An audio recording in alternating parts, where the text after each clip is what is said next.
Bah, écoutez, il est 6h30, je crois qu'on peut y aller. Alors, je vous remercie, messieurs, dames, de venir écouter Madame Corinne Jacquet, qu'on a vraiment beaucoup de plaisir à recevoir, parce qu'elle sort un petit peu de son champ habituel pour nous proposer vraiment une aventure. Une aventure donc de monsieur Louis-François Babel. Et comme je lui disais tout à l'heure, un peu en introduction, elle conserve un peu les qualités dans ce livre qu'elle avait déjà dans ses autres livres. Elle contextualise, c'est-à-dire elle met vraiment en situation le destin de cet homme. Et c'est quand même tout à fait intéressant. Tout à fait intéressant de voir pour ce début du 19e et tout au long du 19e, l'histoire de Genève, l'histoire de Verrier, bien sûr. Verrier, commune catholique, parmi les catholiques, et M. Babel, catholique, bien entendu. Et d'ailleurs, il y avait un détail que je trouvais très intéressant dans votre ouvrage, quand vous dites à un moment qu'avec ses frères, donc c'était une famille de 6 enfants, et il était celui du milieu, hein, l'enfant du milieu, comme on dit. Et ils s'amusaient quand ils étaient jeunes dans l'Arve, et ils étaient orpailleurs, ils essayaient de trouver des pépites d'or dans l'Arve, alors que bien plus tard, il trouvera des gisements de fer. Je trouvais que c'était assez amusant comme idée. Donc vraiment, cette contextualisation, cette mise en situation du destin de cet homme qui partira donc au Québec, qui ne reviendra plus d'ailleurs en Suisse, avec aussi quelque chose qui est très agréable dans la lecture, c'est les illustrations. Vous avez fait vraiment un énorme effort pour les illustrations parce que à chaque chapitre assez court, vous avez essayé de trouver des photos appropriées. Et ça nous met vraiment dans le contexte de la Genève du 19e siècle. Donc vraiment, c'est une lecture particulièrement agréable. Et puis, quel destin! Quel destin que celui de Louis-François Babel, donc issu d'une large famille très catholique, dont le père décide, là encore, hein, sur le plan éducatif, le père décide qu'il deviendra prêtre. Il commence d'ailleurs quelques études à Fribourg et il partira à Taninges, dans un institut catholique. Puis après, il partira dans le Dauphiné, chez les Oblates, dont vous nous direz probablement, c'est-à-dire une mission de Marie Immaculée. Vous voyez à Genève l'intérêt que ça peut avoir. On ne les connaît pas du tout, mais pour des raisons historiques relativement évidentes. Vous parlez aussi très bien des conflits entre les catholiques et les protestants. Et surtout, ce qui m'a beaucoup intéressé, quand on a décidé le canton, on a été obligé, pour que le canton soit d'un seul tenant, de mettre des communes catholiques, dont Verrier. Et tout à l'heure, on vous montrera, on vous offrira le modeste ouvrage qu'on a fait, et Genève devient Suisse. Effectivement, pour avoir le canton d'un seul tenant, les protestants ont été obligés d'annexer des communes catholiques. Ce qui fait que d'ailleurs le Sonderbout n'a pas été aussi... Hein, voilà. Mais c'est quand même très intéressant, vous voyez, de contextualiser, de mettre en situation le destin de cette famille avec l'histoire du canton. L'histoire de Verrier, bien sûr, mais surtout celle du canton. Donc, il fera sa prêtrise à Taninges, puis dans le Dauphiné, et puis il partira. Il dira un dernier au revoir à sa famille avec beaucoup de nostalgie, puis il partira d'abord pour Londres, pour l'Angleterre, et après pour le Québec. Et alors après suit une aventure tout à fait extraordinaire, dont vraiment on peut remercier Madame Jacquet de nous l'avoir décrit et révélé, parce que nous étions probablement un grand nombre de gens qui ignorions. Je pensais, comme beaucoup de gens, qu'il y avait Jacques Cartier, vous voyez, qui avait découvert, hein, vous vous rappelez dans vos études, Jacques Cartier avait découvert le Québec. Eh bien non, pas seulement. Pas seulement. Il y avait aussi des Suisses, dont Monsieur Babel. Alors voilà, je remercie beaucoup Madame Jacquet de nous faire cette présentation et après nous pourrons en discuter ensemble. Je vous remercie.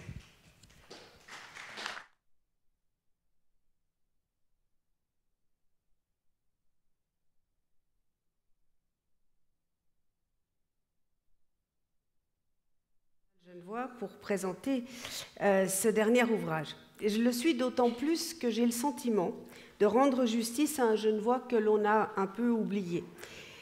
Cet ouvrage est le résultat de 3 années de travail, et précisons d'entrée de jeu que je n'ai absolument à aucun moment cherché à jouer les historiennes. Je suis romancière, je suis journaliste. Cela faisait tout de même 2 prédispositions à l'écriture de ce parcours hors du commun. Ma passion pour l'histoire, mon amour du Québec ont fait le reste. Ma première rencontre avec Louis Babel remonte à l'année 2012, c'est-à-dire 100 ans après sa mort, lorsque 2 de ses arrière-petits-neveux avaient publié un hommage le concernant dans le journal de Verrier que j'ai fondé il y a 23 ans et que je dirige.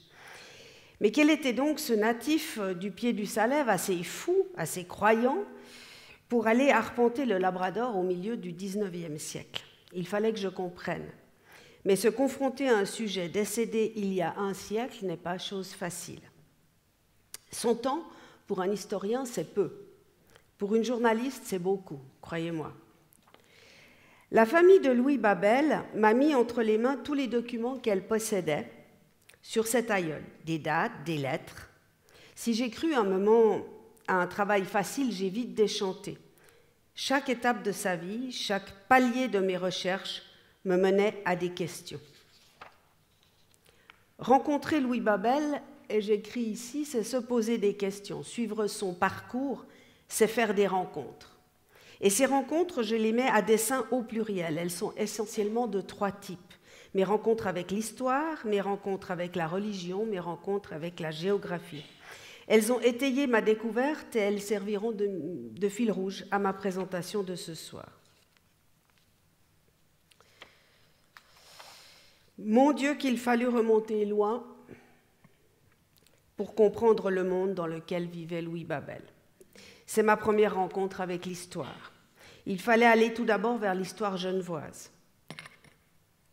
Quand Louis Babel est venu au monde, Genève s'était libérée quelques années plus tôt du joug napoléonien et offrait encore ce visage de cité fortifiée que nous ont légué les gravures. Pour moi, c'était retrouver la ville dont j'avais évoqué les souterrains secrets dans mon roman policier « L'ombre de l'aigle ». Le traité de Turin venait d'ordonner la création d'un canton en un seul territoire qui allait se rattacher à la Suisse. Alors sur ce plan dit des communes réunies, que je vois beaucoup moins bien que vous, j'ai l'impression, on distingue en jaune les mandements, les anciens mandements de Genève, protestants bien sûr, la ville et ses mandements. On distingue les terres qui ont été cédées par la France, ici en... Qu'est-ce que c'est comme couleur? Violet. Je ne sais pas s'il y a trop de lumière, mais moi je vois pas tellement les nuances. J'espère que vous les voyez. Et puis, il y avait les terres blanches, comme ici, qui étaient essentiellement des terres catholiques, qui étaient cédées par le royaume de Sardaigne. Et au milieu de ces terres blanches se trouvait Verrier, ici, je vois. Non, là. Voilà, pardon, la technique. Voilà, donc, et ici, on se rend compte que Verrier était devenu... En devenant genevois, Verrier s'était séparé des terres bleues ici qui forment l'ancien royaume de Sardaigne, qui allait devenir, mais il faudra attendre encore quelques années, la Savoie et de nouveau la France, donc en 1866, si mes souvenirs historiques sont exacts. Dessinée sur un plan par des diplomates qui se moquaient bien des réalités du terrain, la nouvelle frontière imposée par le traité de Turin consistait en une ligne droite, en ce qui concerne Verrier, évidemment, une ligne droite à travers les terres. Or, la famille Babel, comme tant d'autres, vivait de part et d'autre de cette ligne. La maman de Louis, par exemple, était née dans la Creuse, ce qu'on appelle à Verrier la Creuse, c'est-à-dire l'autre côté de la rivière, de l'autre côté de l'Arve. Et sa parenté résidait donc désormais en pays étranger. Le village, on peut voir ici, le bâti, n'abritait alors que quelques centaines d'âmes tout au plus. Ils n'étaient pas beaucoup plus nombreux lorsque Louis Babel vint au monde une dizaine d'années après le traité de Turin. Le village était alors relativement éloigné de la ville. On parlait en termes de lieues, c'est-à-dire une lieue, 5 kilomètres. Il fallait donc environ 1 heure de marche pour être en ville. Il n'était pas rare à l'époque les habitants de Verrières qui n'avaient jamais été jusque sur la rive droite du Rhône. Alors vous imaginez l'Amérique. Le verrier de l'enfance de Louis Babel était regroupé autour de l'église qui arborait encore le clocher au style savoyard qu'il garderait jusqu'au début du XXe siècle. Les rues étaient en terre battue. La maison familiale était située au cœur du village. On la voit ici, là où cet homme se tient en costume. Ici logeaient les Babel. Elle a été depuis détruite et à son emplacement se trouve aujourd'hui une fontaine que tous les Verrites connaissent, qui est surmontée d'une plaque en hommage à Louis Babel. Voilà la même maison ici, vue sous un autre angle. Le père de Louis était postillon. Il conduisait les diligences qui allaient et venaient entre Genève et la Méditerranée. Il avait donc une image plus ouverte sur le monde que la plupart de ses concitoyens. Il avait compris la nécessité d'étudier pour trouver sa juste place dans la société.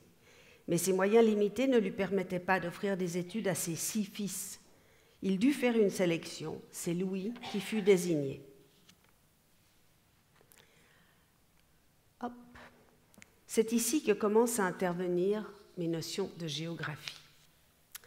Louis Babel partit brièvement pour Fribourg, puis alla poursuivre ses études à Mélan. A priori, le nom du lieu ne me disait rien. Il s'agit en fait de la Chartreuse de Mélan, non loin de Taninges, ici. Que n'y avais-je pensé plus tôt, moi qui, depuis 50 ans, emprunte la route du col des Jets pour aller skier. C'est là qu'il termina son collège dans cette plaine du Gifre, souvent brumeuse et glaciale, comme un premier entraînement pour le Labrador, en somme. L'église de Taninges, dans laquelle le jeune Babel allait parfois suivre la messe, est dédiée à Saint Jean-Baptiste. C'est le saint patron des Québécois, parmi lesquels irait vivre le missionnaire. Moi, j'y ai vu comme un clin d'œil. Alors que son père le voyait curé, les projets du jeune Louis se mirent à porter beaucoup plus loin. Séduit par les récits et l'enthousiasme d'un missionnaire recruteur qui passait par Mélan un jour de 1846, Louis Babel se destina aux missions lointaines. Menaces et colères paternelles n'y firent rien. Quand Louis quitta la triste plaine du Gifre, il était bien décidé à devenir missionnaire. Je dois avouer que je ne suis ni croyante ni pratiquante, d'où peut-être ma fascination pour ceux que la foi pousse en avant. Louis Babel était un oblat de Marie Immaculée, comme vous l'avez dit. Pour comprendre ce que cela signifiait, il m'a fallu partir pour le sud de la France. C'est à Aix-en-Provence, en effet, qu'a été fondée cette congrégation, et c'est là qu'encore aujourd'hui bat le cœur du mouvement qui guide quelques 3500 religieux dans le monde entier. Eugène de Masneau, fondateur du mouvement, était un aristocrate poussé à l'exil par la Révolution française et qui était revenu dans sa ville d'Aix dès que la Révolution était passée. Le principe essentiel de sa congrégation visait à venir au secours des pauvres en partageant leur existence et en parlant leur patois. C'est d'ailleurs toujours les 2 règles de base du fonctionnement des pères oblats dans le monde. Les premiers religieux qui suivirent Masneau furent dénommés les missionnaires de Provence. C'est vrai qu'à l'échelle du sud de la France, il y avait déjà à l'époque beaucoup à faire. C'est dans un ancien couvent de Clarisse, décidément, situé ici en haut du cours Mirabeau, que s'est installé Eugène de Masneau. L'endroit se situe à quelques pas seulement de la maison familiale que les Masneau avaient dû délaisser au moment de la Révolution. Cette installation sur le cours Mirabeau représentait donc pour Masneau une sorte de revanche, un retour à sa juste place, et démontrait aussi ses racines provençales. J'ai eu la chance de visiter les lieux sous la conduite du père Zielanda, un oblat polonais très intrigué par mes recherches, presque étonné qu'un oblat du XIXe siècle puisse encore intéresser quelqu'un. La bâtisse est empreinte d'une grande sérénité. Elle a peu changé depuis l'époque de Maslow. Les meubles d'origine ont été conservés. On y cultive avec ferveur le souvenir du Père créateur. La salle de fondation de la congrégation ici est encore intacte. Des prêtres en mission dans les pays lointains viennent ici en vacances, comme pour se ressourcer. Et l'immeuble s'est aussi ouvert récemment à des étudiants d'Aix, permettant à une vie plus animée d'entrer dans les lieux. Un très bel endroit. Même si je n'y ai pas trouvé de traces précises de Louis Babel, j'y ai rencontré la ferveur, la profondeur. Il m'a semblé mieux le comprendre à partir de ce moment-là. En route vers la Provence, j'ai également retrouvé le lieu discret dans lequel Louis Babel a accompli son noviciat. Ce fut une maison pionnière de la congrégation. Avec une bonne carte Michelin, on finit par découvrir Notre-Dame de Lauziers, tout au bout d'une toute petite départementale bien cachée au fond du Dauphiné. Il s'agit d'une petite colline surmontée par une basilique disproportionnée. Il faut savoir que Louis Babel n'a pas connu la basilique qui domine le lieu aujourd'hui. Elle fut construite bien après son séjour. Les novices habitaient alors un bâtiment contre lequel fut plus tard érigée la basilique, alors que le logement des Oblats fut démoli. Il reste encore contre le mur ici quelques traces, quelques vestiges de leur habitation. Mais la marque des Oblats y est bien présente. Et un des plus célèbres pères de la congrégation est d'ailleurs enterré dans ce minuscule cimetière qui évoque à lui seul la modestie des Oblats. Ça m'a beaucoup touché d'ailleurs cet endroit. L'endroit incite au recueillement, loin du bruit de la vallée envahie de véhicules entre Grenoble et Valence. Je vous laisse imaginer l'ampleur du bruit. À la fin de son noviciat, et après quelque temps d'études à Marseille, il fut décidé que Louis Babel gagnerait le Canada, comme quelques confrères avant lui. On était au tout début de l'envoi des Oblats en terre canadienne à l'époque. Avant de traverser l'océan, Louis obtint l'autorisation d'embrasser sa famille. Il passa ainsi 4 jours à Verrier en 1849. Ce fut sa dernière visite. Il y fut saisi de sentiments mitigés et violents, mais son caractère et sa formation religieuse l'empêchèrent de se laisser aller à la tristesse ou à la nostalgie. Il passa ses jours à dire au revoir à toute sa famille. Devinant qu'on lui reprochait un peu sa froideur, il se défendrait bien plus tard dans un courrier. Je cite : « Je vous ai paru bien sec à la maison. C'était ce qui arrive ordinairement au missionnaire qui s'en va revoir ses parents peut-être pour la dernière fois. Dans cette circonstance critique, la nature chancellerait peut-être, mais Dieu donne aux pauvres missionnaires un cœur de pierre, insensible aux larmes et aux prières. » Louis Babel était déjà un vrai missionnaire qui acceptait l'arrachement aux siens et affrontait les difficultés à venir avec enthousiasme. C'est depuis l'Angleterre seulement qu'il osa en parler, comme s'il avait pris soudainement conscience de la séparation définitive qu'il était en train de vivre. Louis Babel partit donc à pied de Verrier pour l'Angleterre. Il se retourna une dernière fois sur la crête du Jura et prit le temps d'admirer le paysage, comme s'il voulait remplir sa mémoire du pays de sa naissance. À Londres, il ne resta que quelques jours, mais assez pour réaliser qu'il n'aimait pas du tout cette ville, dans laquelle les catholiques étaient minoritaires et pas du tout assez respectés à son goût. Pardon, j'ai des feuilles blanches. Ah, ça c'était pas prévu. Excusez-moi, voilà. Il fut heureux de rejoindre Maryvale, non loin de Birmingham, où une communauté catholique s'était constituée depuis quelques années, qui existe toujours d'ailleurs. Il y apprit la langue anglaise à une vitesse déconcertante, ce qui témoignait déjà d'une adaptation facile à toutes les situations. Et puis il fut temps de repartir. Au cours de ses différents séjours depuis son départ de Genève, notre religieux avait déjà été confronté à bien des événements de son époque. Le Sonderbund en Suisse, la révolution de 1948, pendant laquelle le noviciat fut assiégé par des révolutionnaires, les événements parisiens qui lui firent contourner la capitale sur le chemin de Londres à la veille du coup d'État du futur Napoléon III. Pour le comprendre et pour le suivre, il m'avait fallu me replonger dans tout cela. Et voilà qu'il allait vivre une expérience qui marquerait le siècle, les traversées transatlantiques. Quand il embarqua pour les terres américaines, il n'y avait pas si longtemps que les navires reliaient l'Europe à l'Amérique à un rythme régulier. Louis Babel quitta le port de Liverpool à bord d'un navire de la compagnie Cunard le 17 février 1851, laissant derrière lui pour toujours la terre qu'il avait vue naître et faisant ainsi un véritable saut vers l'inconnu. Il n'avait pas encore 25 ans. De cette traversée, il nous reste un des récits les plus détaillés de Louis Babel.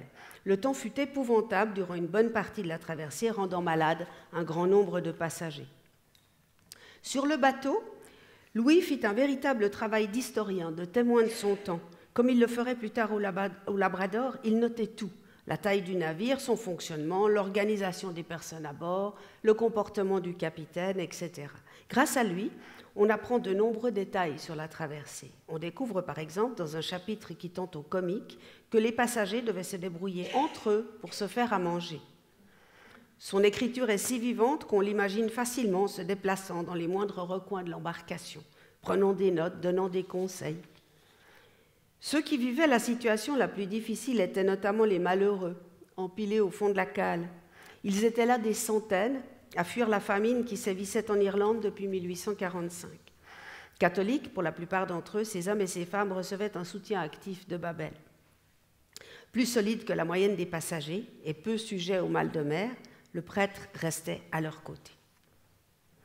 Louis Babel débarqua en Amérique le 20 mars 1851 dans un port de New York fortement embouteillé. La traversée avait pris 31 jours, plus de 4 semaines. Sa rencontre avec ce nouveau continent fut violente. Tout le choquait, l'immensité, le monde, le bruit. Il n'apprécia pas vraiment New York, où il ne croisa, selon ses propres dires, que des gens emplumachés, avec de beaux habits, mais sans politesse. Heureusement pour lui, le voyage n'était pas fini. Il s'agissait encore de rallier les terres canadiennes. En reprenant son atlas géographique, on peut suivre la route de Louis Babel vers le Canada. Le parcours se fit essentiellement en bateau, empruntant les différents cours d'eau, mais aussi en traîneau, parfois sur des surfaces glacées et peu rassurantes. Babel et ses compagnons mirent une 50aine d'heures à rallier Montréal. Lentement, notre missionnaire de Verrier s'habituait à son nouvel univers. Il faut dire que les prêtres catholiques étaient très bien accueillis partout, dans une région où le clergé manquait cruellement de forces vives. C'était très valorisant de ressentir comme ça la pleine nécessité de sa mission. Montréal était déjà un port important sur le Saint-Laurent, mais la ville elle-même n'était encore qu'une grosse bourgade. On peut voir ici que la ville se résumait à ce qui serait aujourd'hui le Vieux-Montréal. On a le Mont-Royal ici. Pour les gens qui ont été par là-bas, ils évaluent la taille de la cité. Les prêtres purent enfin se reposer quelque temps à Longueuil, ici, en face de la ville.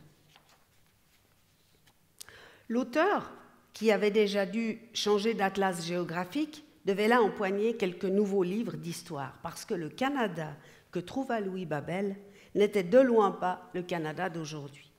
En 1851, le pays n'était pas encore unifié.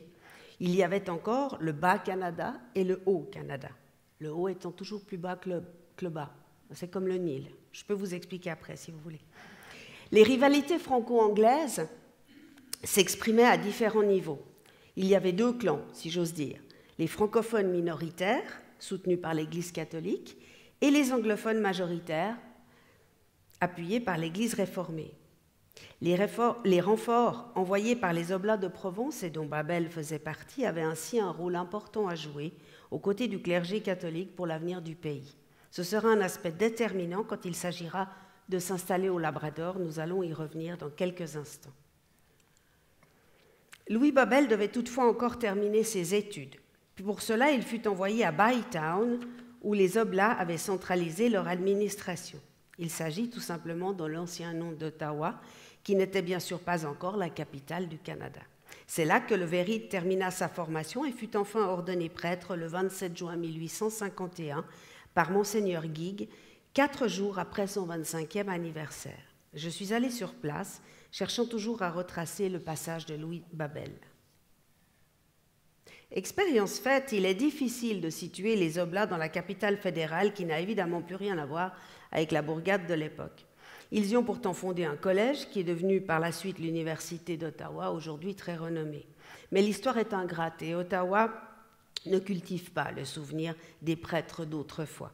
Il y a certes la cathédrale, qu'on retrouve ici sur cette gravure, qui est ici aujourd'hui avec son clocher qui brille dans le soleil couchant, mais on ne retrouve rien d'autre. Oui, là, peut-être sur cette gravure, le collège dans lequel Louis Babel a étudié. Devant l'édifice, on trouve la statue de Monseigneur Guigues, qui a consacré Louis Babel et qui a laissé son nom à la toute petite artère qui jouxte le bâtiment religieux. Mais de Babel, pas de trace. Dans la bibliothèque de l'actuelle université d'Ottawa, un homme s'est passionné pour mes recherches et a tenté de m'aider, mais sans vraiment de succès pour ce qui concerne Louis Babel. Ottawa semble n'avoir gardé aucun souvenir de lui. Ressortons nos cartes de géographie.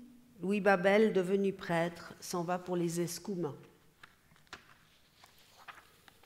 Voici enfin Louis Babel, donc, sur cette côte nord du Saint-Laurent qu'il aima de tout son cœur. Là, il fut accueilli par un autre Blas, qui allait devenir pour lui comme un frère, le père Charles Arnaud, un contemporain qui était arrivé avant lui et qui allait le guider dans les premiers pas de son sacerdoce. Le travail commença avec le soutien au chantier, comme Louis Babel avait déjà pu en faire l'expérience dans la région de Bytown. Cette mission des prêtres est une constante dans l'histoire québécoise. Elle a nourri la littérature historique de la Nouvelle-France. L'hiver, la terre étant gelée, le travail des fermiers fonctionnait au ralenti. Les hommes étaient alors nombreux à partir plusieurs mois et à supporter une vie très rude dans les exploitations forestières afin d'assurer un revenu à leur famille. Le travail était pénible, le logement rudimentaire et les hommes coupés de tout. Alors l'alcool permettait d'oublier un peu, mais il portait aussi à des débordements que la confession permettait de pardonner. La drave, qui consistait au transport du bois sur le lit des rivières, provoquait aussi de nombreux accidents. Mais les candidats étaient nombreux car le convoyage était très bien payé. Là encore, le soutien de la religion était important. Louis Babel fut vite confronté à cette vie des chantiers. Elle lui plaisait d'ailleurs beaucoup. Il s'y dévoua avec bonheur jusqu'à la fin de sa vie. Toutes les zones d'exploitation forestière du Québec furent marquées par la présence oblate. Ainsi, Maniwaki, dans les Laurentides, où Babel passa 4 années sur ordre de ses supérieurs, une sorte de parenthèse, vous lirez dans le livre plutôt une punition, dans son existence sur la côte nord. L'endroit est un exemple d'un de ces lieux d'exploitation forestière, souvent un peu retirés du monde, où la présence oblate est discrète, mais bien réelle, et son passé est honoré. La rencontre avec la religion y est omniprésente. On trouve les religieux jusque dans le nom des rues et jusque dans la cathédrale dans laquelle Babel a prêché et où figure ce vitrail d'Eugène de Masneau. Heureusement, le séjour de Louis Babel à Maniwaki ne dura pas trop longtemps. Il fut autorisé à regagner le bord du grand fleuve au début de 1866. Il allait avoir 40 ans.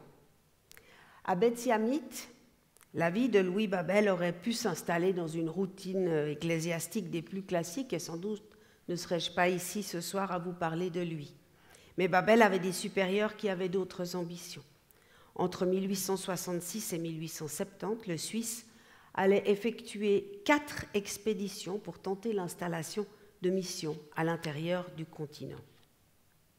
Nous allons donc faire ici notre plus grande rencontre avec la géographie. Si je pose la question à 10 Européens en leur demandant où se trouve le Labrador, combien poseront le doigt à l'endroit précis sur la map monde ? Hop. Nous devinons tous que c'est loin, que c'est certainement glacial, parce que c'est proche du Groenland,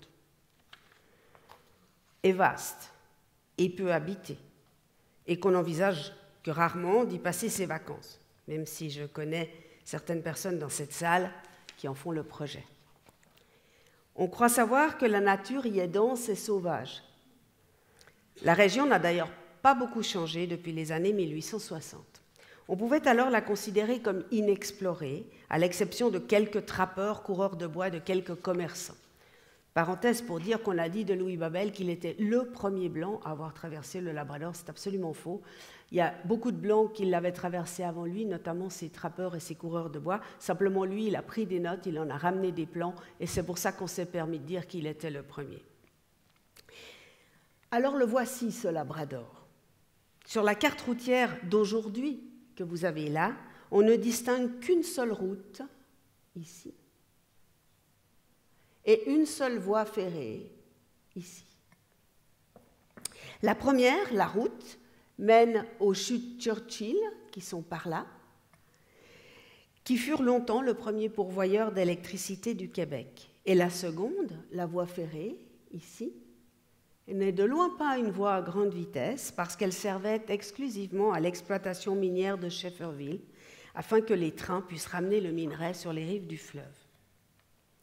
Depuis 1927, le Labrador constitue un seul pays, ici, avec Terre-Neuve. Aujourd'hui encore, sa frontière sud, celle qui longe ici le 52e parallèle, fait l'objet de discussions. À l'époque de Babel, c'était encore un territoire dont la possession n'était pas clairement déterminée. Cela faisait plusieurs siècles que l'on tournait autour. Penchons-nous sur quelques cartes extraites d'un atlas officiel canadien. Depuis les explorateurs Cartier et Champlain, qui tous cherchaient une voie vers l'Asie, en passant au XVIIe et XVIIIe siècle par les pêcheurs de baleines ou de morues, qu'ils soient anglais ou français, ou commerçants en fourrure, chacune de ces cartes montre que si l'activité commerciale était intense, dans les mers boréales et autour du Labrador, ici, il n'y avait eu, en effet, jusqu'à la fin du XVIIIe siècle, que de maigres tentatives de pénétration de le continent. On voit qu'elles sont vraiment, on peut vraiment appeler ça des tentatives. Examinons à présent cette dernière carte qui reflète l'activité commerciale et maritime entre 1816 et 1870. Oh surprise! Ici, nous voici avec une trace d'une exploration intérieure de la péninsule. Et figurez-vous que ces pointillés vont bien vers la fosse du Labrador, ils sont incontestables, et la légende est claire, ici en haut, Père Babel, 1866-70. Ce document officiel atteste enfin du travail de pionnier qu'effectua notre prêtre de Verrier. Le religieux se félicitait d'avoir été choisi pour cette mission, comme il le dit dans une lettre du 12 août 1865. Je cite, « Je viens de recevoir une autre destination pour le printemps prochain. Je l'ai acceptée avec joie. La mission que l'on me confie est la plus belle de la congrégation parce qu'elle est la plus dure et la plus pénible. » Il est évident qu'aucune ambition personnelle n'animait Louis Babel. Alors que visaient ses supérieurs en l'envoyant dans ces terres hostiles? La stratégie était double. Elle consistait à contrer les Anglais et leur expansion et l'expansion de la religion réformée. Deuxièmement, à évangéliser les nomades vivant à l'intérieur de la péninsule. Des frères moraves, des prêtres réformés originaires de Tchécoslovaquie, très présents au Groenland depuis longtemps, avaient installé des comptoirs tout au long de la côte. Ici, tous ces lieux étaient des lieux d'installation des moraves. Ils avaient fidélisé les Esquimaux et leur avaient appris l'anglais. Pour l'Église catholique, il devenait donc opportun de stopper cette expansion à l'intérieur des terres. Par ailleurs, un peuple nomade, les Naskapi, vivait à l'intérieur des terres, ici au cœur de ces terres, et n'était pas encore évangélisé. Pour vendre des fourrures, ils gagnaient fréquemment les côtes, que ce soit ici ou sur le Saint-Laurent, et multipliait, en ce qui concerne cette région, multipliait le contact avec les commerçants britanniques et les missionnaires moraves. L'Église catholique voulait mettre ainsi le holà à cette fréquentation et récupérer, si vous me permettez l'expression, ces Indiens de l'intérieur. Pour convaincre les Naskapi, il fallait parler leur langue. Et c'était justement le cas du Père Babel et de nombreux oblats de la région, puisqu'ils étaient habitués à converser avec les montagnais du bord du fleuve, qui sont les cousins des Naskapi. Les Oblats de Marie Immaculée avaient déjà été sollicités à plusieurs reprises par la compagnie de la baie d'Hudson, qui poussait à l'établissement d'un comptoir à l'intérieur des terres. Ces Anglais réformés espéraient utiliser les religieux comme interprètes, voire comme aubergistes à l'occasion, et s'offraient en échange comme transporteurs. Les Oblats n'étaient pas dupes. Mais si c'était un bon moyen pour court-circuiter l'emprise protestante et anglophone, pourquoi ne pas pactiser? L'échange de procédés pouvait s'avérer payant. Les supérieurs de Louis Babel espéraient donc établir un comptoir au carrefour central de ce morceau de continent. Restait à en déterminer le lieu exact. Pour ce faire, ils dessinèrent une ligne sur une carte entre la baie James à l'ouest et la baie des Esquimaux à l'est, et un autre trait depuis le Saint-Laurent jusqu'à la baie d'Ungava tout au nord. C'est au centre de la croix ainsi formée que les prélats estimaient utile de s'installer. Ce fut la mission assignée à Louis Babel. C'était toutefois compté sans les réalités géographiques, en oubliant les reliefs ou la ligne de partage des eaux. Cette carte des provinces géologiques démontre bien qu'on est loin d'un territoire plat et uniforme. On parle ici de fosse du Labrador, et Babel allait apprendre à ses dépens que le terrain n'était pas très accessible.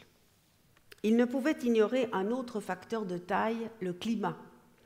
La fenêtre météorologique pouvait être très étroite. Il fallait absolument emprunter les cours d'eau pour gagner du temps et éviter les longues distances à pied pendant lesquelles il faudrait tout porter à dos d'homme.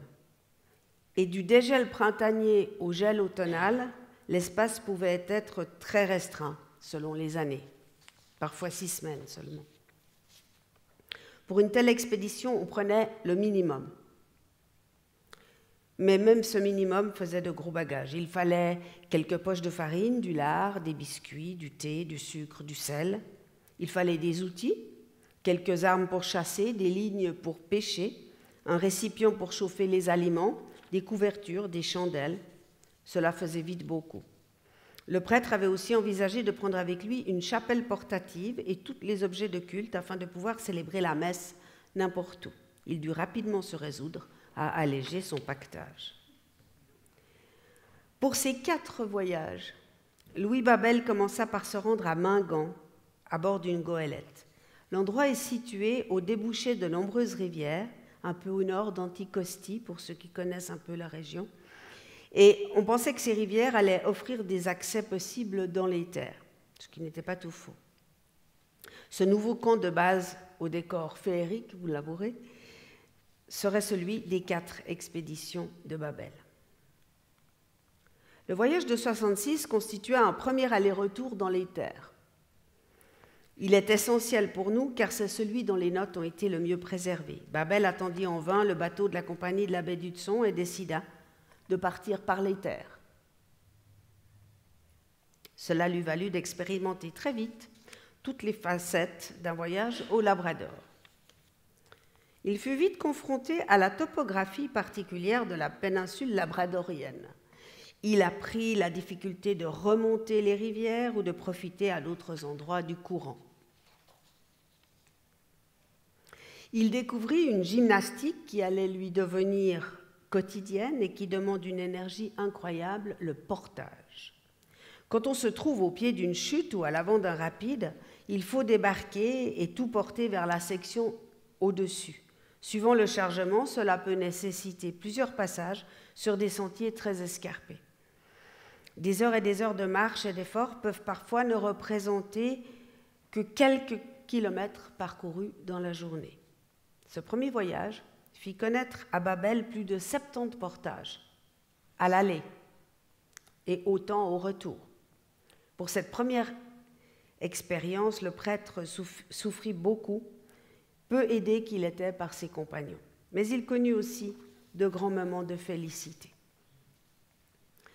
Nous voilà sur les rives, écrit-il dans son journal de 1866, nous voilà sur les rives de cette grande et magnifique rivière romaine. Elle roule ses eaux tranquilles et profondes sur un lit sablonneux, large de 10 arpents. Les rives sont basses et sablonneuses et le terrain est tel qu'un cheval attelé pourrait trotter partout. En mettant le pied sur les rives de cette rivière, je me suis cru transportée dans un pays civilisé. Malgré la pluie incessante et un inconfort général, Babel continuait de consigner chaque détail du terrain. Je vous donne ici, pour le plaisir de la description, un extrait de ce journal du père Babel qui témoigne de sa méticulosité. Chaque planche correspond bien sûr à un dessin. Ce dessin, le voici. Avec la complémentarité du texte et du dessin, chaque secteur était cartographié de manière précise. On peut voir là, il situait toujours le sens de sa marche et chaque numéro est retrouvé ici. Donc on peut voir très clairement ici, lac entouré de hauts rochers ressemblant au Saguenay, etc. Tout était noté. Et ce sont ces 84, il y a 84 planches comme ça, qui, mises tout ensemble, ont permis la réalisation de la première carte du Labrador que nous regarderons tout à l'heure. Avec une patience exemplaire, Huguette Tremblay, archiviste à Ottawa, a tapé à la machine toutes les notes du père Babel. C'est le seul document qu'il nous reste de lire. L'expédition était peut-être un échec, mais au moins, le prêtre revenait avec, dans sa poche, ce journal de voyage qui deviendrait si précieux à la cartographie de la région. Le voyage de 1867 se passa tout différemment. Le père Babel bénéficia cette fois d'un transport par la compagnie de la baie d'Hudson. Cela lui valut de découvrir la région sous un autre aspect. D'abord parce qu'il navigua ici jusqu'au détroit de Belle-Île en bateau. Ensuite, l'embarcation contourna le continent, remonta le long des terres et parvint à l'embouchure du fleuve Hamilton, qui s'appelait encore du fleuve Churchill, qui s'appelait encore Hamilton à l'époque, dans cet endroit surnommé à l'époque la baie des Esquimaux. La baie des Esquimaux était le fief des marchands de langue anglaise. Ceux qui vivaient là étaient des Inuits devenus protestants, que Babel trouva d'ailleurs peu sympathiques. Le père connut à cet endroit un grand moment de désespoir. Il l'avouait rarement, là il l'a dit, il l'a écrit. Mais il se ressaisit vite quand il rencontra au fond de la baie, ici sur le lac Melville, des Indiens catholiques avec qui il put s'exprimer en langue inoue. C'est eux qui le conduiront jusqu'au cœur des terres, ici sur ce fleuve, à bord de différents rafiaux, jusqu'ici à Vinocapo. Il se retrouva à peu près où l'avait conduit son voyage de 66, et à peine était-il là qu'il fallut songer à rentrer, à regagner le Saint-Laurent. Pas du tout certain que le bateau l'avait attendu ici à la baie des Esquimaux, il décida de revenir par les terres, persuadé de connaître le chemin.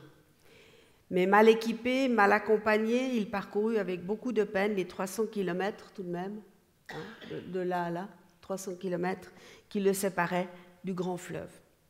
Ce fut le pire de ses voyages. Il n'en ramena d'ailleurs aucune note. Le prêtre aurait pu être dégoûté. Mais il tira néanmoins de tout ça un bilan positif, disant qu'il se réjouissait même de repartir pour une nouvelle expédition. Le voyage le plus heureux eut lieu en 1868. Sa première partie était identique à l'année d'avant, par la mer.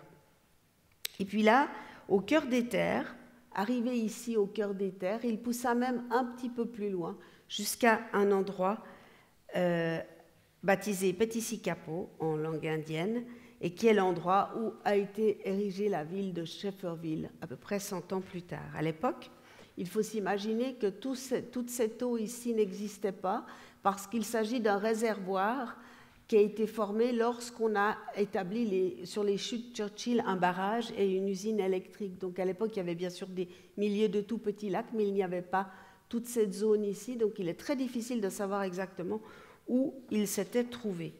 C'est au cours de ce voyage qu'il remarqua les premières traces de fer. Il le nota avec précision. La ville de Shefferville est née là où se trouve ce point vert, et c'est là que s'est organisée toute l'exploitation minière. On peut voir, si on reporte ce point vert sur une vue aérienne de Shefferville, trouvées sur Internet, on constate que les esquisses du père Babel étaient exactes. Les traces rouges, ici, signalent toutes les mines de fer que l'on a pu exploiter dans la région. Au cours de cette expédition, Louis Babel prit des notes beaucoup plus synthétiques. Je vous en ai donné copie avec la traduction patiente de Madame Tremblay, qui mérite toute mon admiration. Il s'est surtout concentré cette année-là sur des repères topographiques, accentuant encore la précision de ses relevés de 66. Hélas, la première partie de son journal s'est perdue, mais on sait qu'il a emprunté une nouvelle route pour redescendre, et ça c'est très intéressant.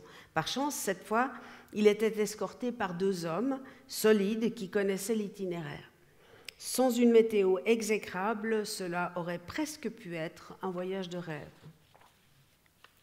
Ils descendirent sur la rivière dite Moisie en direction de la ville de Sept-Îles. Le but était sans doute de sélectionner le meilleur parcours afin que le chemin devienne facile le jour où des prêtres feraient des allers-retours vers la fosse labradorienne. Et cet itinéraire paraissait très beau. C'était l'occasion de mettre encore une fois les notes de Babel. Je fais une toute petite parenthèse pour dire que, contrairement à beaucoup d'explorateurs, il n'a jamais essayé de donner des noms aux lieux. Il a toujours respecté le parler indien et il a toujours gardé les noms indiens sur ses croquis par respect pour les Indiens. Et donc cet itinéraire qu'il avait choisi devait être le bon parce qu'il correspond à peu de choses près en fait à celui de la voie ferrée que je vous ai montré tout à l'heure, construite un siècle plus tard entre Schefferville et le Saint-Laurent. Cette expédition de 1868 fut la seule qui rendit Babel véritablement heureux. Toutefois, une conviction se formait dans son esprit que l'idée d'une mission au cœur du Labrador n'était pas bonne. Il le fit savoir à ses supérieurs qui lui demandèrent toutefois de repartir. Un voyage prévu en 1869 fut annulé. Alors Louis Babel repartit une dernière fois en 1870 sur la rivière Saint-Jean en direction de Vinacupo, comme en 1866. Plus rapide, plus mobile dans ces chemins qu'il commençait à connaître, il mit toutefois 3 semaines pour atteindre le cœur des terres ici. Là, il se décida à situer un emplacement possible pour une chapelle. Il choisit Sandy Lake, où il a laissé des notes très claires, disant que c'est ici, sur ce lac, dans les petites îles, que devrait s'ériger une chapelle. Mais il revint rapidement sur les rives du Saint-Laurent. Le temps était très mauvais. Les expéditions avançaient, mais il prenait de moins en moins de notes. Et en même temps, il était à chaque fois un peu plus persuadé qu'il ne fallait pas s'installer au cœur du Labrador. L'aventure dépendait de trop de facteurs fluctuants pour être fiable. On possède très peu d'écrits de Louis Babel sur les années qui suivirent, mais on sait qu'il est resté très actif. Il semble qu'il ait rencontré le fameux Albert Lowe, qui partit sur ses traces mais revint, lui, avec des récits et des indications qu'il sut faire passer, imprimer et multiplier, et qui le firent passer très vite pour le découvreur du Labrador. Mais il sut certainement mieux faire sa publicité que Babel. Il avoue tout de même dans son livre, en 3 lignes, que c'est grâce aux notes du père Babel qu'il a pu faire son exploration. On ne peut pas confondre, mais ses écrits ne mentionnent jamais le minerai de fer. Donc on ne peut pas confondre et on peut donc affirmer que Louis Babel fut, et de loin, le premier à avoir découvert du fer dans la fosse du Labrador. La voici donc, cette carte du Labrador. En religieux zélé, Louis Babel a confié toutes ses notes à l'archevêque de Québec, qui en réclamait une copie. C'est lui qui les a remises au gouvernement canadien. En 1873, la première carte officielle du Labrador a pu être établie par le département des terres de la Couronne, en s'appuyant sur les notes du prêtre genevois. Elle découlait en réalité d'une mosaïque, je vous l'ai dit tout à l'heure, de 84 croquis qui, reliés les uns aux autres, constituaient un plan d'environ 1,50 m sur 1,80 m. Sur les notes qui accompagnaient la carte, Louis Babel indiquait toutes les distances, longueur, largeur des lacs, qualité des portages avec les meilleurs accès. Une foule de détails qui ont permis l'élaboration de cette première carte qui resta la grande référence cartographique du Labrador jusqu'au milieu du XXe siècle. Renonçant à l'aventure alors qu'il n'avait pas encore 50 ans, le prêtre Vérite se résigna à une vie plus commune au bord du Saint-Laurent. Après lui, d'autres prêtres tentèrent l'aventure. L'un d'eux parvint même à passer un hiver au bord de la baie d'Ungava, tout au nord. Mais l'idée d'une mission centrale fut abandonnée. Elle le fut d'autant plus lorsque la compagnie de la baie d'Hudson renonça elle-même à faire du commerce dans le continent.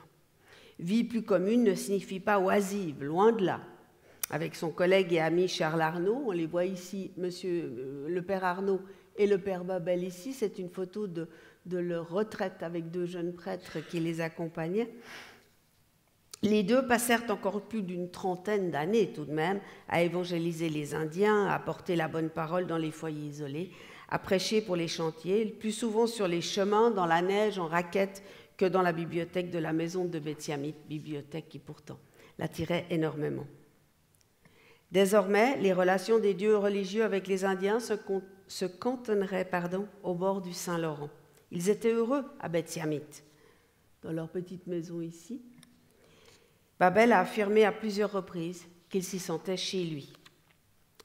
Retraité quelques petites années et à contre-cœur au bord du lac Saint-Jean, il y mourut le 1er mars 1912. Charles Arnaud le suivit de peu.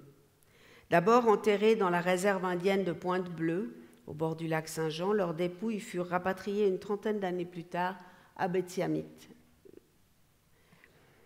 Les 2 oblats reposent aujourd'hui dans ce cimetière de Betsyamit, au bord du Saint-Laurent, sous ce monument de pierre qui a été érigé en leur mémoire. Alors que reste-t-il de Louis-François Babel ? Conformément à ses vœux de modestie, Louis Babel est mort sans rien laisser d'officiel derrière lui.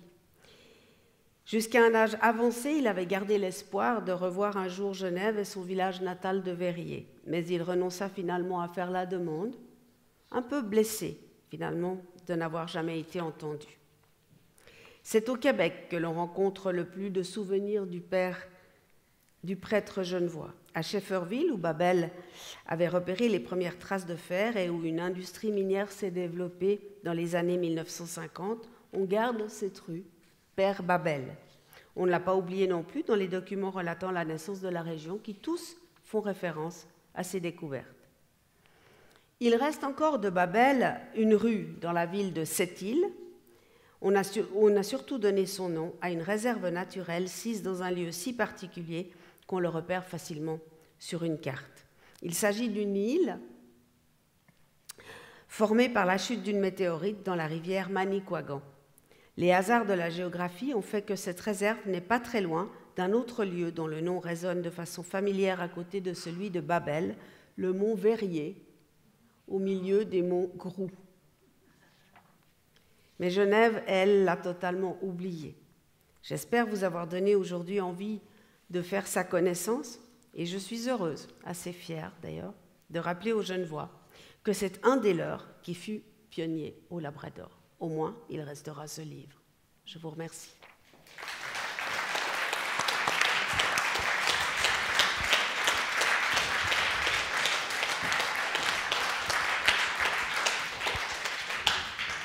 Si je peux encore ajouter un petit mot. Mais n'hésitez pas. J'ai eu le grand honneur de rédiger un article sur ce livre pour la revue Passé Simple, qui va vous être distribuée à la sortie de cette salle. C'est une revue d'histoire, une revue suisse d'histoire, à laquelle je suis personnellement abonnée, qui vaut vraiment la peine d'être découverte. Alors prenez votre exemplaire, dégustez-le, cas échéant, abonnez-vous. Vous verrez, c'est très très intéressant. Oui. Il faut se mettre là. Mais quel curieux destin quand même que c'est de Louis Babel. Un destin de soumission. Vraiment. D'une fratrie de 6 garçons après une soumission aux oblates. Et d'ailleurs, je voulais juste vous poser cette question parce que vous en parlez un tout petit peu dans votre ouvrage. Qu'en pensait-il de cette soumission ? Vous parlez beaucoup de sa correspondance avec son frère Jean-Marie, dont il était proche. Oui, très. Et c'est probablement dans cette correspondance qu'il a pu un peu exprimer des choses un peu personnelles, parce que son désir de revenir en Suisse était fort. Oui, alors... Mais pardon. Les oblates ne l'ont pas autorisé. Voilà. Alors je pense que c'est sa seule... je pense que c'est la seule fois où il aurait bien aimé désobéir. Mais évidemment, la traversée de l'Atlantique n'était pas quelque chose qu'on faisait aussi facilement qu'aujourd'hui. Donc il n'en était pas question. Je pense que la soumission était pour lui une éducation. Je pense qu'à l'époque, comme je le dis, un père décidait quelque chose, on obéissait. On ne cherchait pas à contredire. Donc il avait obéi à la maison, il a obéi à l'école, il a obéi au noviciat et après il obéissait à ses supérieurs dans la congrégation. L'obéissance était finalement l'essence même de sa mission. Il obéissait parce qu'il était un prêtre et qu'un prêtre obéit.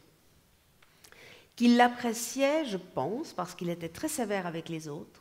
Il n'aimait pas du tout les gens qui n'étaient pas disciplinés, qui ne suivaient pas correctement les préceptes de la religion. Non, j'ai dit qu'il avait été fâché. Il y a 2 fois où il a été fâché. Il y a une fois où je l'ai brièvement dit, il a été envoyé à Maniwaki parce qu'il a été puni, parce que lors d'un prêche à l'église, il a fustigé 2 dames de l'Assemblée qui portaient des crinolines. C'était la grande mode de l'époque. Et il trouvait que c'était une suffisance incroyable, un étalage d'argent insupportable, et il a fait la leçon à ces 2 dames. Or, il se trouve qu'une de ces dames était l'épouse du grand exploitant forestier de la région qui donnait du travail absolument à tout le monde, et que donc il était très malvenu d'insulter cette dame, enfin de gronder cette dame, ce qui a été pris pour une insulte, et du coup il a été envoyé à Maniwaki pendant 4 ans. Pour être allé à Maniwaki, je comprends que ce soit une punition, personnellement. Je ne vous y enverrai pas en vacances et je comprends qu'il y ait été malheureux. Mais c'est peut-être la seule fois où véritablement il aurait eu envie de se rebeller. Toutefois, il ne l'a jamais fait. Obéissant jusqu'au bout. Y a-t-il des questions dans la salle?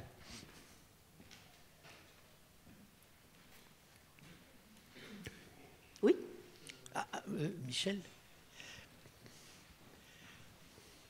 Attendez, je crois qu'on vous a apporté un micro, comme ça on sera à égalité. Non, je crois qu'il ne marche pas le micro. Enfin, moi je ne l'entends pas. J'ai juste regardé en cherchant sur Internet le nom d'Isabelle. Là, je suis tombé sur le site des Oblates. Qui est fort bien fait d'ailleurs. Et lequel ils en parlent à la fin. On dit Père Pavel a laissé l'image d'un grand missionnaire totalement dédié à l'évangélisation et au bien-être des Amérindiens, etc. Contrairement au Père Arnaud, reconnu pour sa douceur, le Père Pavel était sévère, peu communicatif et de manière rude. Ses traits de caractère lui ont posé maintes difficultés dans ses relations avec ses confrères et les fidèles et lui ont valu d'être surnommé par les montagnais Kakash. Oui. N'essayez pas, j'ai essayé, c'est très compliqué à dire. Alors je pense que c'est tout à fait vrai, d'après ce que j'ai trouvé, il était rude. Il était rude, il était grognon, il était pas facile à vivre, je pense. Je pense qu'il avait bon cœur, mais il fallait que ce soit comme il avait dit.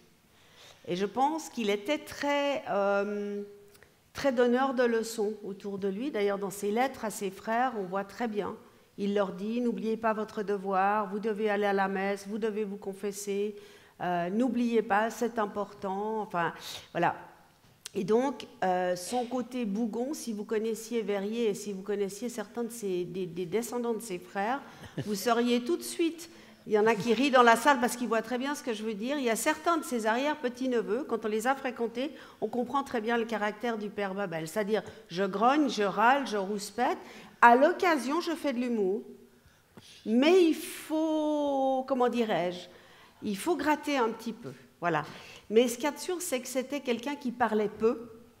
Et donc, les montagnais l'ont baptisé le silencieux pour cette raison. J'en profite pour une anecdote qui m'a énormément touchée. J'étais, il y a 2 ans, un peu plus de 2 ans, au Salon du Livre de Genève. Et le Québec était invité d'honneur à cette manifestation. Et il y avait notamment une poétesse montagnaise, d'origine montagnaise, qui était là et qui déclamait des poèmes, etc. Et on s'est trouvés un moment toutes les deux, et je lui ai dit « Ah ben je m'intéresse beaucoup à la langue Innu parce que je suis en train de préparer un travail sur le père Louis Babel, et j'allais dire que vous ne connaissez certainement pas. » Et elle me répond « Oui, nous l'appelions le silencieux. » Et là, je me suis dit, quand on parle de tradition orale, quand on parle de communication orale dans certains peuples, c'est donc totalement vrai, parce que cet homme est mort en 1912 et cette femme, qui est certainement née bien après, on avait entendu parler, connaissait son nom et son surnom dans la langue montagnaise. Donc c'est très touchant de voir que ça a traversé le temps comme ça. Mais c'est vrai qu'il ne devait pas être facile.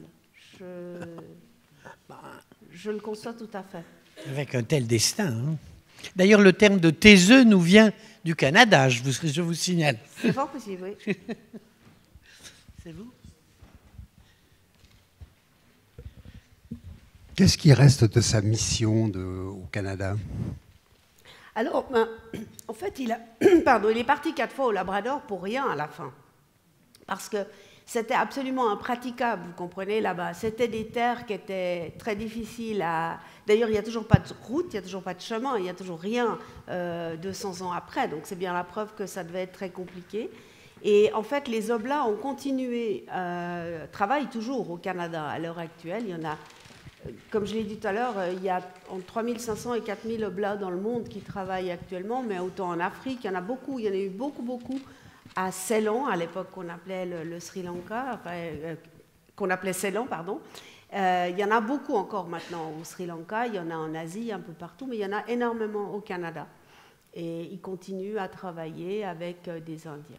Il y en a beaucoup qui sont partis alors tout à fait de l'autre côté, vers Vancouver. Il y en a qui sont partis de l'autre côté. Et ceux-là sont évidemment encore moins revenus que les autres, parce qu'à l'époque, c'était presque un voyage sans retour.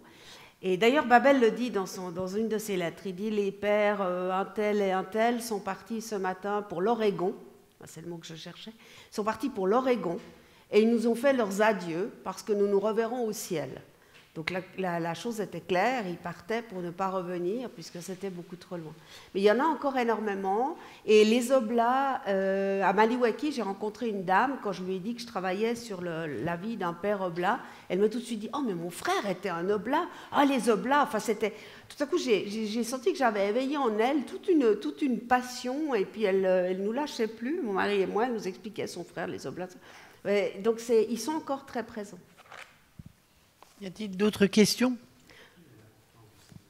Pardon, vous aviez un complément à votre question? L'importance chiffrée, vous voulez dire? Ou, mais alors, je ne sais pas. Pardon? D'évangélisation, monsieur. D'évangélisation, allons. Oui, de conquête, il n'en a jamais été question. Enfin, en tout cas, cette congrégation avait pour but véritablement, comme je l'ai dit, de partager. Le principe de base qui est toujours actuel, c'est de partager l'existence des autochtones, quels qu'ils soient, et d'apprendre leur langue. D'ailleurs, le père Babel et le père Arnaud ont rédigé un dictionnaire de langue inou et ils ont traduit toutes les cantiques aussi, un petit livre qui existe de cantiques en langue inou qu'ils ont contribué à écrire pour que les Indiens, et c'est toute l'histoire de cette congrégation, pour que les autochtones auxquels on s'adressait ne récitent pas bêtement des Ave Maria ou des prières dont ils ne comprenaient pas le sens. Mais quant au nombre de personnes, c'est très difficile. Je pense qu'il y en a quelques centaines au Canada.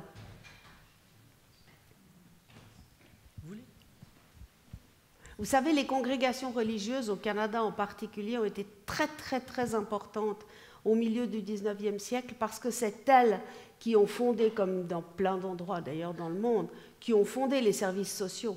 Parce qu'à l'époque, le mot service social n'existait pas dans la langue d'aucun politicien. On mourait dans la rue, on était orphelin, on était malade, on se débrouillait tout seul. Et il n'y avait que les congrégations religieuses qui venaient au secours de ces gens, chacune ayant sa disponibilité. Les unes, c'était les sœurs pour les petits-enfants, d'autres, c'était pour les malades, etc. Donc c'est essentiel à la construction, notamment du Canada, on ne va pas parler du monde entier, mais là, en l'occurrence du Québec, si même on reste au Québec, c'est quand même un énorme pays.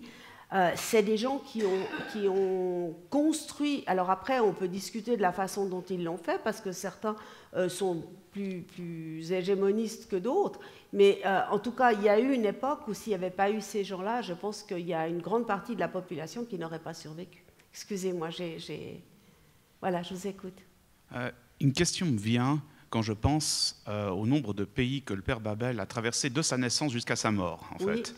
Si on remarque bien, il est né à Verrier, commune rattachée à la République genevoise quand celle-ci fut rattachée à la Confédération helvétique, jouxtant la frontière d'abord de Savoie, de Piémont-Sardaigne, puis de France, pour être ensuite parti en Angleterre, arrivé au Bas-Canada, qui est devenu le Québec. À New York, d'abord. D'abord à New York, aux États-Unis, remontant l'Hudson River et pas l'Hudson River, si je puis me permettre. Oui, excusez-moi, ça c'est un défaut à force d'écouter des émissions québécoises, parce que là-bas on dit Hudson. Ah, bon à savoir. Alors, on dit Boston d'ailleurs aussi. Alors effectivement, se trouve donc dans le Haut-Canada, qui est un dominion, une colonie de l'Empire britannique. Je me pose la question, finalement, avec tous ces pays et ces nationalités traversées, mais la vision que pouvait avoir le père Babel est-elle différente, dans le sens, quand on entre dans un ordre comme celui des Oblats, on n'appartient plus à une nation temporelle, on appartient à Dieu, en fait. Et ça transcende tous les pays traversés. C'est ça l'idée. Tout à fait, mais vous avez tout à fait raison, parce qu'en fait, ce qui est très étonnant dans tout ce qu'il écrit, c'est qu'il ne parle jamais de la situation politique, à part à Londres, où il s'est un peu fâché contre ce pays où il n'y avait pas assez de catholiques, mais sinon, il ne parlait jamais de la situation politique, comme dans son itinéraire. Plusieurs fois, il y a eu des choses qui se sont passées au Québec, notamment l'unification du Canada, la création des réserves indiennes qui l'aurait concerné au premier chef, toutes des choses qui finalement lui... Alors, je ne sais pas je ne pense pas qu'il les ignorait, parce que je sais qu'il lisait beaucoup. Il lisait la presse, il disait d'ailleurs qu'il savait très très bien ce qui se passait en Suisse, parce qu'il recevait des journaux, alors bien sûr avec 2 mois de retard, mais peu importe, il se documentait, il savait comment allait le monde, il savait ce qui se passait, mais il ne jugeait pas utile d'en parler. Et finalement, dans ses propos, dans ses lettres, dans ses rapports de mission, il n'est jamais question de savoir dans quel pays on se trouve, sous quel régime politique. Donc c'est assez intéressant ce que vous dites, parce qu'effectivement, je pense que c'était un religieux. Et finalement, ce qui était important pour lui, c'était Dieu et l'obéissance à la foi, et c'est tout ce qui importait. Une obéissance qui ne l'empêche pas de se documenter sur ce qui existe autour de lui, mais par contre lui impose d'obéir à la politique de ses supérieurs, si on peut dire, hein, les premiers au Labrador, si c'est possible. Alors, il obéissait, oui, il obéissait, même s'il essayait de les convaincre, mais c'est vrai qu'il obéissait. Ça, c'était une donnée de base. De toute façon, ça ne se discutait pas. Enfin, j'entends, voilà. S'il n'avait pas voulu obéir, je ne sais pas ce qui se serait passé. Mais il n'a jamais mis en doute sa dévotion, il n'a jamais mis en doute son obéissance, et il a toujours continué, obéi, remercié. Voilà. Et juste une dernière question, donc cette île René Levasseur qui est visible dès qu'on regarde une carte du Québec, même à l'échelle territoriale, nationale. Même quand on passe en avion, je peux vous le dire, j'ai bien regardé. Alors cette île, il n'y a pas paléolithique, antédiluvienne, issue d'un météore, et le père Babel l'a traversé à un moment donné, en fait. Mais non, c'est ça qui est drôle. Je ne sais pas pourquoi on a donné son nom à cette réserve, parce qu'en fait, à mon avis, alors bon, je n'étais pas avec lui tout le temps, mais à mon avis, il n'y est jamais allé. Mais moi, ce que j'ai trouvé marrant, c'est qu'on donne son nom à une île surgie de la chute d'une météorite, c'est-à-dire un objet venu d'ailleurs, qui est venu s'implanter dans le Québec et créer une île. Et finalement, lui, qu'est-ce qu'il avait fait? Il est venu d'ailleurs, il a pris racine dans ce Québec et il y a grandi, en fait. Et j'ai toujours trouvé très symbolique, mais je n'ai pas réussi à savoir pourquoi là, pourquoi lui, pourquoi ce nom. Et encore plus drôle, c'est que c'est tout près du Mont-Verrier. Donc, voilà. Et du lac alpin. Et du lac alpin aussi. Oui, en plus, il y a le lac alpin, exactement. Une autre question? Merci. Oui? Oui? Le Mont-Verrier, c'est lui qui... Rien du tout. Non, lui, il n'a rien baptisé. Alors, pourquoi? Je ne sais pas. Pourquoi ça s'appelle le Mont Verrier? Parce que ça fait extrêmement longtemps. Hein, et donc, alors, est-ce que c'est lui, d'une certaine manière, qui, passant dans la région, ou peut-être il fallait baptiser, parce que je ne sais pas comment sont venus tous ces noms de lieux, finalement, je ne sais pas comment c'est créé, dans une terre où de toute façon il n'y a rien et où personne ne va, où il n'y a pas de route, il n'y a pas de chemin. Donc il est possible qu'il ait contribué, on sait que parfois les religieux allaient mettre des croix à certains endroits et donner un nom à l'endroit, mais lui, comme je l'ai dit, il avait un peu pour règle de ne jamais débaptiser les lieux. Donc si ça avait un nom indien, je ne le connais pas, mais en tout cas, à ma connaissance, ce n'est pas lui qui a rebaptisé le Mont Verrier. Ça lui aurait sûrement fait plaisir, note bien même.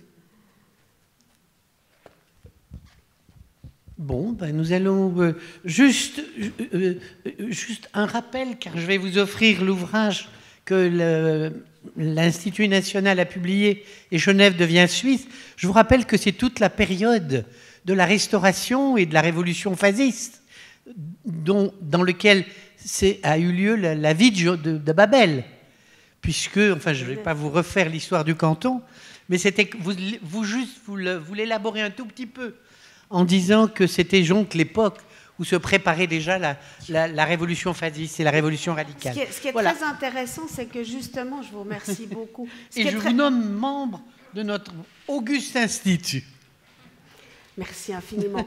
Non, ce qui est très intéressant, je trouve, alors si on veut faire un peu de sociologie, c'est qu'en fait, la jeunesse de Babel s'est passée dans un pays qui se dessinait, comme s'est dessiné plus tard Exactement. le Québec dans lequel il a vécu. C'était une terre qu'on avait débaptisée, rebaptisée, dont les gens avaient été priés de faire la place pour se mettre ailleurs et avaient changé de nationalité finalement sans qu'on leur demande leur avis. Et en fait, c'est ce qui se passe après au Québec quand il y est, où il y a ces changements, cette unification, etc. Donc j'ai trouvé qu'il y avait...